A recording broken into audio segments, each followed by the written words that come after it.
ইসলামের ইতিহাসে খলিফা বলতে বোঝানো হয়েছে মহানবী হজরত মুহাম্মদ এর উত্তরাধিকারীকে, যার হাতে ছিল রাষ্ট্র পরিচালনার বেসামরিক, সামরিক এবং ধর্মীয় বিধিবিধান প্রয়োগের সর্বময় ক্ষমতা। খলিফা ইসলামী আইনের রক্ষক, সিদ্ধান্ত গ্রহণের অধিকারী।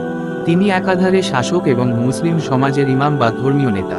খলিফা কোরআন ও হাদিসের আলোকে দেশ শাসন, প্রজাপালন এবং ধর্মীয় কৃত্যসমূহ সম্পাদনের জন্য দায়িত্ববান।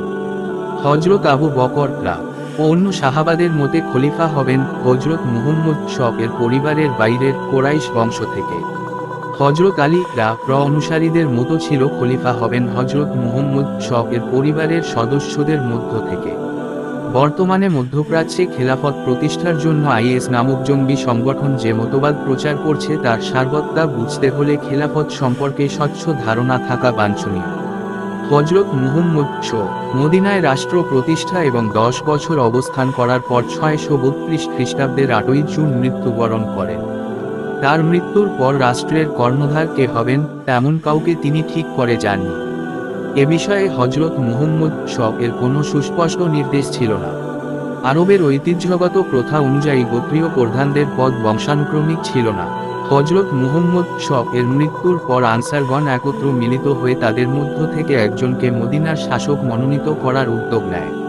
তাদের দাবি ছিল যেহেতু তারাই হজরত মুহাম্মদ এবং তার সহযাত্রী শরণার্থী অর্থাৎ মুহাজিবদের মদিনায় স্থান দিয়েছে, মদিনায় ইসলাম সুপ্রতিষ্ঠা ও রাষ্ট্র প্রতিষ্ঠা করেছে, সে কারণে তাদের মধ্য থেকেই মদিনার শাসনকর্তা নিয়োগ করতে হবে।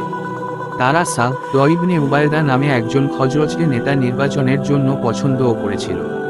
আনসারদের এই উদ্যোগের কথা শুনে হজরত আবু বকর ও হজরত উমর অনৈক্য ও বিভেদের আশঙ্কা করে আনসারদের সভাস্থলে হাজির হন। আনসারদের যুক্তি মেনে নিয়েও আবু বকর তাদের বুঝালেন যে এখানে কেবল মদিনার শাসক নিয়োগ হবে না, সমগ্র আরবের জন্য সকল গোত্রের গ্রহণযোগ্য একজনকে শাসনকর্তা নিয়োগ করতে হবে। এ প্রশ্নে দীর্ঘ আলাপ আলোচনা, বাকবিত ড্যাশাকার এবং যুক্তি পাল্টা যুক্তি চলতে থাকল। এক পর্যায়ে কুরাইশদের মধ্য থেকে একজনকে শাসনকর্তা নিয়োগের প্রশ্নে ঐকমত্য হয়। স্বাভাবিকভাবেই বয়োজ্যেষ্ঠ এবং হজরত মুহাম্মদ এর বিশ্বস্ত সাহাবা, যাকে তিনি তার অসুস্থতার সময় নামাজে ইমামতি করতে দিয়েছিলেন, সেই হজরত আবু বকর কেই তারা খলিফা এবং ইমাম হিসেবে নির্বাচিত করে। সবাই তার আনুগত্য মেনে নেয়। এভাবে হজরত মুহাম্মদের মৃত্যুর পর খেলাফতের যাত্রা শুরু হয়। হজরত আবু বকর এর পর হজরত উমর, হজরত উসমান এবং হজরত আলী খলিফার দায়িত্ব পান। এই 4 খলিফার মধ্যে আবু বকর ছাড়া অন্য 3 জনই আততায়ীর হাতে নিহত হন।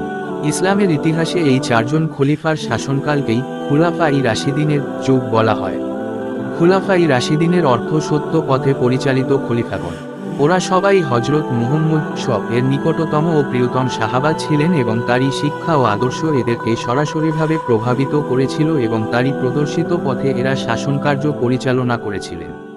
সেই জন্যই এদেরকে খুলাফা-ই রাশিদিন বা সত্য পথে পরিচালিত খলিফা বলা হয়। মফিজুল্লাহ কবির, ইসলাম ও খিলাফত। তৃতীয় খলিফা হজরত উসমান গনি আততায়ীর হাতে নিহত হওয়ার 5 দিন পর হজরত আলী অনিচ্ছা সত্ত্বেও খলিফার দায়িত্ব গ্রহণ করেন। দামেস্কের প্রাদেশিক শাসক মুআবিয়া ছাড়া অন্য সবাই আলী আনুগত্য মেনে নেন। মুআবিয়া উসমান এর হত্যাকারীদের বিচার দাবি করেন। মুআবিয়া ও আলী বিরোধ শেষ পর্যন্ত যুদ্ধে পর্যবসিত হয়। আলী ও মুআবিয়া মধ্যে যুদ্ধবিরতি ও সমঝোতা হলেও শেষ পর্যন্ত মুআবিয়া আলী প্রতি আনুগত্য প্রকাশে অস্বীকৃতি জানায়।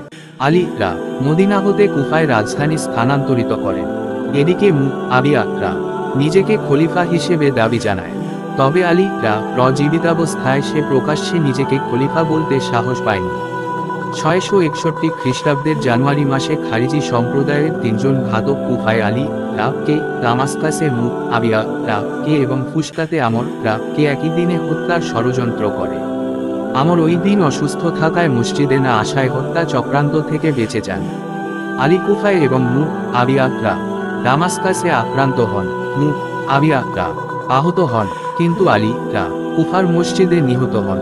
আলীর মৃত্যুর পর জ্যেষ্ঠ পুত্র হাসান খলিফা ঘোষিত হয়, কিন্তু স্বল্প দিনের মধ্যেই হাসান বিষ প্রয়োগে নিহত হন।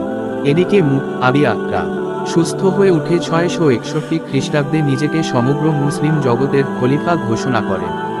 শুরু হয় বংশগত উমাইয়া শাসন। অন্যদিকে আলী মৃত্যুর মধ্য দিয়ে খুলাফায়ে রাশিদিনের অবসান ঘটে। তবে ইতোমধ্যে মুসলিম সমাজ সুন্নি ও শিয়া মতে বিভক্ত হয়ে পড়ে। শিয়ারা সুন্নি শাসকদের খলিফা এবং তাদের ইমাম হিসেবে অস্বীকৃতি জানায়। শিয়াদের ওপর চরম নির্যাতন সত্ত্বেও শিয়া মুসলমানগণ হযরত আলী বংশধর 12 জন ইমামকে তাদের ধর্মীয় ও আধ্যাত্মিক নেতা হিসেবে কয়েক শতাব্দীব্যাপী অনুসরণ করেছে। 661 থেকে 1922 খ্রিস্টাব্দ পর্যন্ত প্রায় 1261 বছর দামাস্কাস, বাগদাদ, কায়রো, কর্ডোভা ও কনস্টান্টিনোপলসে আরব অনারব বিভিন্ন বংশের নামে যে খেলাফত চালু ছিল তা আসলে ছিল বংশগত রাজতন্ত্র।